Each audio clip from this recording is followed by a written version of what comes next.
ఓం శ్రీ గురుభ్యో నమః. ఓం హం హనుమతే నమః. సుందరకాండలోని మొదటి సర్గలో ఉన్నటువంటి శ్లోకాలు చదువుకుంటూ వాటి యొక్క సంక్షిప్త అర్థాలను తెలుసుకుంటూ పారాయణం చేసుకుంటూ ఉన్నాం. ఈరోజు ఈ వీడియోలో 97వ శ్లోకం నుంచి 107వ శ్లోకం వరకు చదువుకొని వాటి సంక్షిప్త అర్థాలు తెలుసుకుని పారాయణం చేసుకుందాం. 97వ శ్లోకము. సలిలాథోర్వముత్తిష్ఠ తిష్టతేష్వకపిస్త్వయి అస్మాకముదితచ్చైవ పూజచ్చ ప్లవతాం నరః. ఈ పద్యం యొక్క అర్థం ఏంటంటే, సముద్రుడు మైనాకుణ్ణి సముద్ర గర్భం నుంచి పైకి రమ్మని పిలుస్తూ ఉన్నారు. ఎందుకయ్యా అంటే, హనుమంతుడు కొంచెం సేపు మైనాక పర్వతంపై సేద తీరితే మిగిలిన దూరాన్ని సునాయాసంగా దాటవచ్చు అని సముద్రుని యొక్క ఆలోచన. అందుకు అనుగుణంగా మైనాకుడిని, సముద్రము అడుగున ఉన్న మైనాకుడిని పైకి రమ్మని ఈయన కోరుతూ ఉన్నాడు. ఆ సందర్భంగా చెప్పేటటువంటి శ్లోకాలు ఇవి. ఈ శ్లోకానికి అర్థం ఏంటంటే, అందుకే మహానుభావ మైనాక, నీవు నీటి పైకి రావు, ఈ హనుమంతుడు నీపై కొంతసేపు విశ్రమించుతాడు.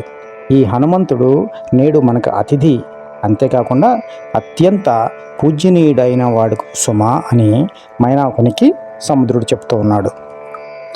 చామేకర మహానాభ దేవగంధర్వ సేవిత హనుమాంస్త్వయి విశ్రాంత స్తతశేషం గమిష్యతి. ఓ పర్వతశ్రేష్ఠుడైన మైనాక, నీవు స్వర్ణ శిఖరములతో, అంటే ఆయన మైనాక పర్వతం యొక్క శిఖరము బంగారంగా ఉంటుంది, స్వర్ణ శిఖరములతో విరాజిల్లుచు దేవ గంధర్వుల చేత కీర్తింపబడుతూ ఉన్నావు. ఈ హనుమంతుడు నీపై కొంతసేపు విశ్రమించి పిమ్మట తన దారిన తాను సుఖముగా సాగిపోతాడు అని చెప్పి మైనాకుణ్ణి సముద్రుడు పైకి రమ్మని పిలుస్తూ ఉన్నారు. కాకుత్స్యానృశంస్యం చ మైథిల్యాచ వివాసనం శ్రమం చ ప్లవగేంద్రస్య సమీక్షోత్థాతుమర్హసి. ఈ శ్లోకంలో ముందుగా చెప్పబడినటువంటి క్లిష్టమైన పదాన్ని విడదీద్దాం. కాకుస్తస్య అనృశంస్యం చ మైథిల్యాం చ వివాసనం శ్రమంచ ప్లవగేంద్రస్య సమీక్ష ఉత్థాతుం అర్హసి. ఇది విడివిడిగా చదివితే ఈ శ్లోకము. ఇప్పుడు దీని యొక్క అర్థము. శ్రీరాముని యొక్క దయా విశేషము చేత జానకమ్మ యొక్క పరదేశవాసాన్ని గమనించి హనుమంతునికి సహాయం చేయడానికై నీవు ఇప్పటికిప్పుడు తప్పకుండా లేచి పైకి రావలెను అని సముద్రుడు మైనాకునితో అంటున్నాడు. శ్రీరాముని యొక్క దయా విశేషములతోనూ సీతాదేవి యొక్క పరదేశంలో ఎక్కడుందో తెలుసుకోవడానికి వెళ్తున్నటువంటి హనుమంతునికి సహాయం చేయటానికై నీవు నీటి కింద నుంచి పైకి రావయ్యా మైనాక అని పిలుస్తూ ఉన్నారు సముద్రుడు. హిరణ్యనాభో మైనాకో నిశమ్య లవణాంభసః ఉత్పాపాత జలాత్తూర్ణం మహాద్రుమలతాయుతః. ఈ విధంగా సముద్రుడు మైనాకునికి చెప్పినటువంటి మాటలు విని మైనాకుడు వెంటనే సముద్ర జలం నుంచి పైకి వచ్చాడు. స్వర్ణ శిఖరమయమైనటువంటి మైనాకుడు సముద్రుని మాటల్లో శిరస వహించి సముద్రం అడుగు నుంచి ఒక్కసారిగా పైకి వచ్చాడు. ససాగర జలం భిత్వా బభూవాభ్యుత్థిత సధా యథా జలధరం భిత్వా దీప్త రశ్మిర్దివాకరః.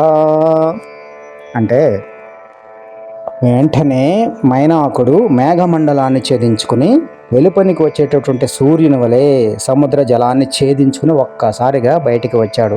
ఏదైతే మబ్బులు పట్టిపోయి ఉన్నటువంటి ఆకాశంలో సూర్యుడు ఒక్కసారిగా బయటికి మేఘాలను చీల్చుకుంటూ ఆయన యొక్క కాంతి కిరణాలు బయటికి ఎలా వస్తాయో అలాగే సముద్రాన్ని చీల్చుకుంటూ మైనాకుడు ఒక్కసారిగా స్వర్ణ శిఖరంతో సముద్రం పైకి వచ్చేశాడు. సమహాత్మా ముహూర్తేన పర్వత సలిలావృతః దర్శయామాస శృంగాణి సాగరేణ నియోజితః శాతకుంభమయై శృంగై సకిన్నరమహోరగై ఆదిత్యోదయ సంకాశై అఖిలద్భిరివాంబరం. ఈ రెండు పద్యాల యొక్క అర్థము. సముద్రుని చేత ప్రేరేపించబడి నీటి నుంచి బయటికి వచ్చిన మహాత్ముడైన మైనాకుడు యక్ష కిన్నెరాదులకు నివాసమైనటువంటి వాడు.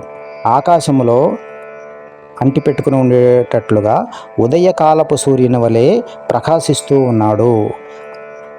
ఈయన బంగారు వర్ణంతో ఉన్నటువంటి ఆయన యొక్క శిఖరాన్ని పైకి తీసుకువచ్చి ఆ శిఖరాన్ని హనుమంతునికి ప్రదర్శించాడు. ఈ మైనాక పర్వతం యక్ష కిన్నెరులకు నివాసమైనటువంటిది. యక్ష కిన్నెరులందరూ కూడా మైనాక పర్వతంపై నివాసం ఉంటారు. అట్లాంటి వాడు ఆకాశంలోకి వచ్చి సముద్రం నుంచి బయటకు వచ్చి ఆ శిఖరాన్ని ఆకాశ మార్గంలో ఉంచి ఆ శిఖరాన్ని హనుమంతుని వారికి చూపించి ఉన్నాడు. తప్తజాంబూ నదై శృంగై పర్వతస్య సముత్థితై ఆకాశం శస్త్ర సంకాశం అభవత్ కాంచన ప్రభం. అప్పుడు ఆకాశం ఎలా కనిపిస్తుంది అంటే ఆకాశం స్వతసిద్ధంగా నల్లగా లేదా నీలవర్ణంలో ఉంటుంది. దానికి భిన్నంగా మైనాకుడు ఎప్పుడైతే ఆకాశం అంత ఎత్తు ఎదిగాడో ఆయన యొక్క బంగారు ఛాయ ఆకాశం అంతా అలముకొని ఆకాశము బంగారు వర్ణంలో ప్రకాశిస్తూ ఉంది.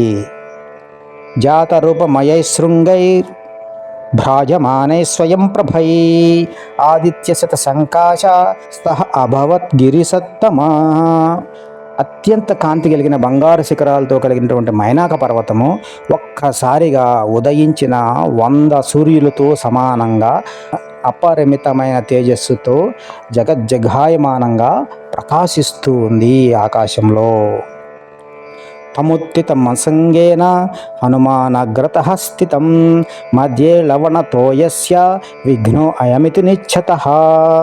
అలా పొడవుగా ఎదుటుగా నిలిచి ఉన్నటువంటి ఆ మైనాక పర్వతాన్ని హేళనగా చూసి ఆంజనేయుడు సముద్ర మధ్యమున నా ప్రయాణంనకు ఇదొక విఘ్నం కాబోలు అని ఆయన తలిచాడు. కానీ నిజంగా అక్కడ జరుగుతున్నది వేరొకటి. స తముత్రిచ్చ మత్యర్థం మహావేగో మహాకపి ఉరసాపాతయామాస జీమూతమివ మారుతః. అప్పుడు ఆ హనుమంతుడు మబ్బుల గుంపులను వాయువు ఎగరగొట్టినట్లుగా ఆ మైనాక పర్వతాన్ని తన రొమ్ముతో అదిమి కిందికి ఒక్క తోపు తోసివేశారు. అంతటి బలవంతుడైన ఆంజనేయుడు ఎప్పుడైతే మబ్బుల గుంపును ఒక్క గట్టిగా గాలి వస్తే చెల్లాచెదురుగా మేఘాలు ఎలా వెళ్ళిపోతాయో అదే రకంగా ఒక్కసారిగా తన యొక్క రొమ్ముతో మైనాక పర్వతాన్ని ఒక్కసారి అదిమి పెడితే పర్వతం ఒక్కసారి నీటి అడుగుకు వెళ్ళిపోయింది. ఇవి ఈరోజు 11 శ్లోకములు, వాటి యొక్క అర్థాలు.